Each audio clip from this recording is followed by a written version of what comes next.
El trencalòs ja viu de nou al seu medi natural. Feia més de 100 anys que aquesta espècie de voltor no volava pels cels del Maestrat. A partir d'ara, i si les previsions no fallen, l'ecosistema s'haurà enriquit amb una espècie considerada en perill d'extinció. En Samaruc Digital hem seguit pas a pas tot el procés de reintroducció, un esdeveniment que els veïns del nucli de Bel també han rebut amb especial il·lusió.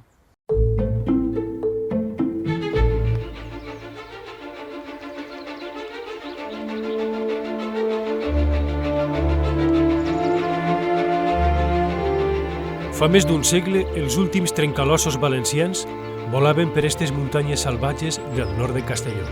La tinença de Benifassà i tot el territori que envolta el cim del Penyagolosa van acollir les grans rapinyaires abans que desaparegueren de la zona. La toponímia valenciana és sàvia i ens recorda que hi ha alguns noms de llocs de la geografia on el trencalòs va estar present. Prop del barranc de l'Infern de Fredes hi ha una zona coneguda com el Morral del Crebalòs. A la població de Culla es troba la Roca del Crebalòs i els veïns de Vistabella anomenen crevaleres a les pedreres plenes de roques soltes que van caient muntanya avall. Els veïns dels masos i de les poblacions de l'Alt Maestrat van gaudir de la presència del trencalòs fins al final del segle XIX. Però així rebia altres noms com Crebalòs-Cribalòs, com corrobora la toponímia. Gypaetus barbatus és el nom científic de l'au. Literalment significa voltor barbut, per les plomes rígides que li pengen del bec. El trencalòs és una espècie qualificada com a en perill d'extinció. Li dona el nom de la destresa de llançar ossos des del cel i trencar-los contra les roques de les pedreres o de les crevaleres. És una au carronyera ossífraga, capaç d'engolir-se i alimentar-se d'ossos provinents d'animals salvatges i domèstics.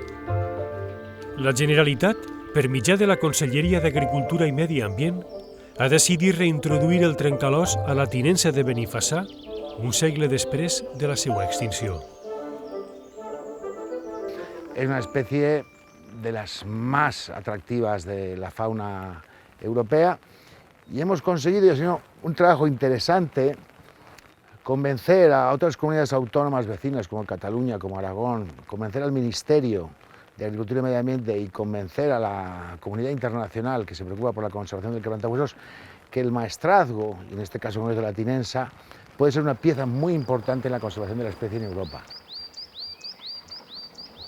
Però la història del retorn del trencalòs ha començat a escriure's a més de 400 quilòmetres de distància d'ací. Concretament, al Parc Natural de la Serra de Cazorla, Segura i les Villas, a Andalusia. L'últim voltor barbut va desaparèixer d'estes muntanyes l'any 1986. 10 anys més tard, de la seva extinció, es va iniciar un projecte de recuperació. Avui ja volen pel cel de Cazorla els primers voltors salvatges. Els dos exemplars de trencalòs que formen part de la reintroducció històrica d'esta espècie a la tinença de Benifassà han nascut ací, al centre de cria en captivitat El Guadalentín, al Parc Natural de la Serra de Cazorla, Segura i les Villas. Estos exemplars tenen 3 mesos i en breu volaran pel cel de la tinença de Benifassà. Bueno, Paquillo, estos son los padres del pollo que va hacia Castillo. Este centre es va construir fa 12 anys amb el programa de reintroducció de la Conselleria de Medi Ambient de la Junta d'Andalusia. L'objectiu és reproduir l'espècie en captivitat i formar un estoc genètic que ajude a la supervivència de l'espècie a Europa. La Fundació Gypaetus en gestiona el programa i la conservació. Desde entonces se han criado en cautividad en este centro 86 pollos. Bueno, han nacido 86 pollos, de los que 76 han volado del nido. La gran mayoría han sido liberados tanto aquí en Andalucía como en otros programas de reintroducción en Europa, y otros tantos pues han quedado en cautividad para mantener y reforzar el stock genético cautivo. El centre té 7 parelles reproductores que a la primavera van ser capaces de criar 9 polls. Actualment és la instal·lació en què més trencalossos naixen d'Europa. Les parelles ocupen gavials vigilats les 24 hores del día per diverses càmeres de seguretat. Desde aquí controlamos lo que es el comportamiento de los animales. Estas son las cámaras fijas, hay una fija que está dentro de lo que es los nidos, para controlar las puestas, controlar la ceba de los pollos y demás. Y luego tenemos las domus, que son giratorias, que pinchamos y podemos acercarnos más al nido, ¿no? Ver incluso, pinchamos, vemos lo que es el animal ya, pues vamos, mucho más de cerca. Però abans d'iniciar el viatge cap a la tinença, s'han de preparar els polls. La metodologia de treball preveu la realització de diverses tasques com són l'anellament dels animals i la decoloració de les plomes atenent uns patrons establerts. Ahora vamos a decolorar las plumas 20, 21 y 22 del ala izquierda. Y esta decoloración es la que va a identificar al ave cuando empiece a volar, pues, y lo va a diferenciar del otro ejemplar que se va a liberar allí en la tinença, que tendrá otro patrón de decoloración diferente.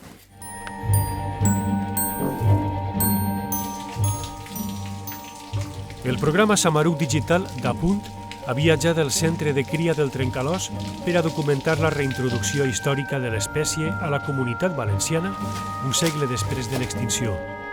També ha participat en el transport, ja que un dels dos exemplars ha viatjat amb l'equip de Samaruc Digital fins a la tinença de Benifassà, per davant més de 600 quilòmetres de carretera.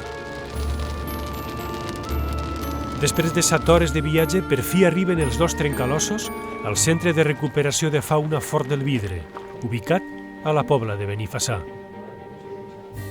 L'expectació és màxima entre els membres del dispositiu responsable de la reintroducció.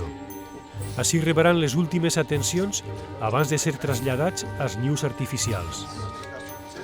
La instal·lació de 2 emissors via satèl·lit al cos dels animals és una de les operacions més importants abans de la lliberació definitiva. Empezamos en los Alpes hace 30 años, hoy hay 50 parejas de quebrantohuesos ahí. Empezamos en Andalucía hace 10 años, hay 4 parejas de quebrantohuesos, 2 que se reproducen regularmente, tiene 2 pollos este año.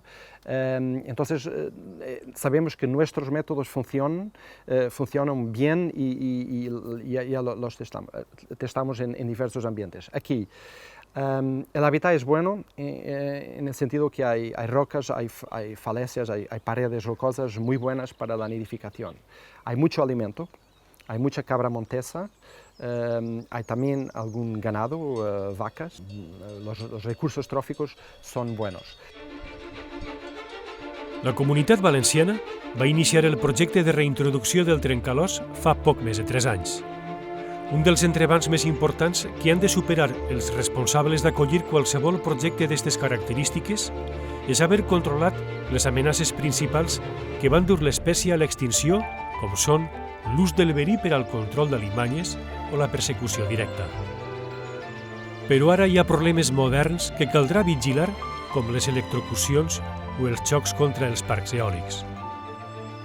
Es verdad que a cerca de 25 kilómetros de aquí hay muchos parques eólicos.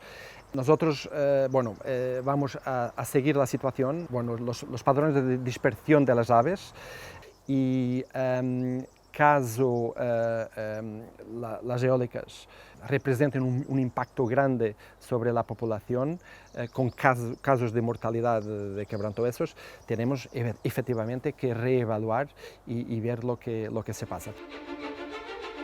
El llogarer de Bel, pertanyent al terme municipal de Rossell, és l'emplaçament escollit per a la reintroducció dels voltors barbuts.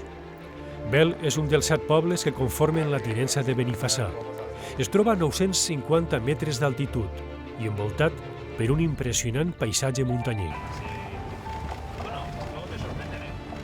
Per fi, i després d'un llarg viatge des de Cazorla, arriben els dos trencalossos a la seva ubicació definitiva, una impressionant balma on la Conselleria d'Agricultura i Medi Ambient ha construït 2 enormes nius de fusta i 2 tubs de plàstic des d'on seran alimentats amb ossos sense que els animals detecten la presència humana. A uns 500 metres dels nius s'ha fabricat un observatori de fusta per a controlar els polls. Vamos a ser 4 personas y vamos a hacer turnos, vamos a hacer equipos de 2 y 2 y vamos a estar observando allí en los nidales en una caseta de observación desde por la mañana hasta por la noche.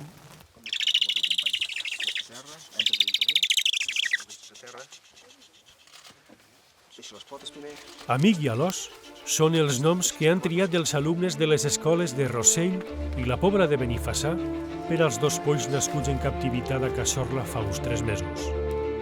El Ministeri de Medi Ambient, els governs d'Aragó i Catalunya i la Fundació per a la Conservació dels Voltors participen i donen suport a este projecte històric per al retorn del trencalòs a la Comunitat Valenciana. Però la història no acaba ací. A la tardor arribaran altres exemplars provinents dels Pirineus per a reforçar el projecte. Si tot és com està previst, el trencalòs es convertirà en l'espècie emblemàtica del Parc Natural de la Tinença de Benifassà, un au de mirada penetrant capaç d'evocar la naturalesa més salvatge.